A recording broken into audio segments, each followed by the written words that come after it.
నమస్తే welcome to the view point. ఒక్కడిని రక్షించేందుకు నేవీ సీల్స్ కదిలొచ్చిన అమెరికా విమానాల దండు.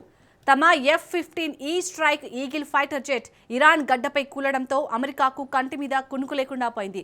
ఒక పైలట్ను వెంటనే కాపాడిన అదే విమానంలో మరో పైలట్ జాడ మాత్రం తెలియలేదు. అయితే అతడు గాయపడినా నడవగలిగే స్థితిలో ఉండడంతో కలిసొచ్చిందని అమెరికా మీడియా సంస్థల కథనాలు పేర్కొన్నాయి.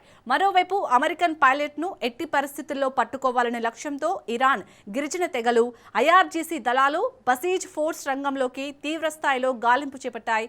నైరుతి ఇరాన్లోని పర్వతాలు మ్యాన్ హంట్కు వేదికగా మారాయి. ఇరాన్ దళాల దృష్టి మళ్లించి మరోవైపు CIA ఇరాన్ దళాల దృష్టి మళ్లించడానికి పైలట్ను రక్షించి భూమార్గాన అతడిని కాన్వాయ్లో సరిహద్దులు దాటిస్తున్నట్లు ప్రచారం చేసినట్లు అమెరికా అధికారులు చెబుతున్నారు. వాస్తవానికి CIAనే పైలట్ ఆచూకీని తొలుత గుర్తించి పెంటగాన్కు సమాచారం ఇచ్చింది. అదే సమయంలో ఇరాన్ దళాలు అమెరికా పైలట్ సమీపంలోకి వెళ్తున్నాయి. మరోవైపు సదరు పైలట్ చిక్కటి పర్వతాల్లో ఇరానీ దళాల కంటపడకుండా 7,000 అడుగుల ఎత్తు ఉన్న ఓ కొండరాయి దగ్గర దాక్కున్నట్లు అమెరికా మీడియా పేర్కొంది. అతడి వద్ద కేవలం బేకన్, మరో సెక్యూర్డ్ కమ్యూనికేషన్ పరికరం మాత్రమే ఉన్నాయి. అతడిని బేకన్ వాడొద్దని అమెరికా మిలిటరీ సూచించింది. ఎందుకంటే ఆ సంకేతాలను ఇరాన్ దళాలు పసిగట్టే రిస్క్ ఉంది. ఈ ఆపరేషన్కు వందల సంఖ్యలో అమెరికా స్పెషల్ ఫోర్స్ని, డజన్ల సంఖ్యలో ఫైటర్ జెట్లు, హెలికాప్టర్లను శనివారం రాత్రి ఇరాన్ పైకి పంపింది.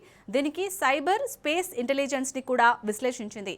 ఒక దశలో అతడికి కొంత సమీపానికి వచ్చిన ఇరాన్ దళాలపై అమెరికా యుద్ధ విమానాలు బాంబింగ్ చేసి వాటిని దూరంగా ఉంచాయి. అదే సమయంలో నేవీ సీల్ టీమ్ 6 ఇరాన్ భూభాగంపై దిగి సదరు పైలట్ను రక్షించింది. ఆ విమానాలను పేల్చేసింది అమెరికా. అయితే ఈ ఆపరేషన్లో మరో ట్విస్ట్ వెలుగులోకి వచ్చింది. వెపన్ ఆఫీసర్ను రక్షించి తరలించే సమయంలో 2 రవాణా విమానాలు ఇరాన్లోని ఓ మారుమూల బేస్ వద్ద చిక్కుకుపోయినట్లు అమెరికా పత్రిక కథనాలు వెల్లడించాయి. అయితే అవి ఇరాన్లో ఏ బేస్ వద్ద చిక్కుకుపోయాయో మాత్రం స్పష్టత ఇవ్వలేదు. అలాగే ఆ సమయంలో ఇరాన్ దళాల నుంచి అవి ఎలా తప్పించుకున్నాయో కూడా పేర్కొనలేదు. ఇక అమెరికా సైనిక కమాండర్లు ఆ విమానాల్లోని దళాలను తరలించేందుకు మరో 3 రవాణా విమానాలు పంపించారు.